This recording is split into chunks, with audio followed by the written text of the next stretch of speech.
ಎಲ್ರಿಗೂ ನಮಸ್ಕಾರ. ಇವತ್ತು ನಾನು ಸಿದ್ದೇಶ್ವರ ಸ್ವಾಮೀಜಿಯವರ ಪುಸ್ತಕದಿಂದ ಒಂದು ಪುಟವನ್ನು ಓದಲಿದ್ದೇನೆ. ಕೆಲವರು ಜಾಮ್ತಿಪಿಗೆ ಒಮ್ಮೆ ಕೇಳ್ತಾರೆ, ಇಂತಹ ಆಲಸಿ ಗಂಡನನ್ನು ನೀವು ಏಕೆ ಮದುವೆಯಾದ್ರಿ?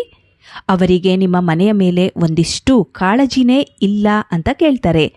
ಆಗ ಜಾಂಪತಿಯವರು ಹೇಳ್ತಾರೆ, ಅವರು ಹೇಗೇ ಇರಲಿ, ಅವರು ಶಾಂತಮೂರ್ತಿ, ಮಹಾಜ್ಞಾನಿ, ದಯಾನಿಧಿ. ಅವರು ನನಗೆ ಪತಿಯಾಗಿ ಸಿಕ್ಕಿದ್ದೇ ನನ್ನ ಸೌಭಾಗ್ಯ.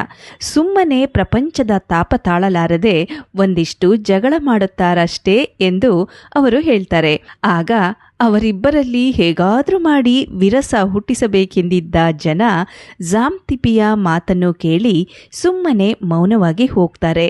ಜಾಮ್ತಿಪಿಯು ಬಹಿರಂಗದಲ್ಲಿ ಸುಕಾರಾತನನ್ನು ವಿರೋಧಿಸುತ್ತಿದ್ದರೂ ಅಂತರಂಗದಲ್ಲಿ ತುಂಬಾನೇ ಪ್ರೀತಿಸುತ್ತಿದ್ದರು.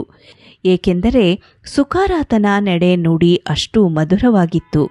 ನಿಜವಾಗಿಯೂ ಸಂತರ ನುಡಿಯಲ್ಲಿ ನಮ್ಮ ಬದುಕನ್ನೇ ಬೆಳಗುವ ಬಲವಿದೆ ಎಂದು ಸಿದ್ದೇಶ್ವರ ಸ್ವಾಮೀಜಿಯವರು ತಿಳಿಸಿರುತ್ತಾರೆ. ಧನ್ಯವಾದಗಳು.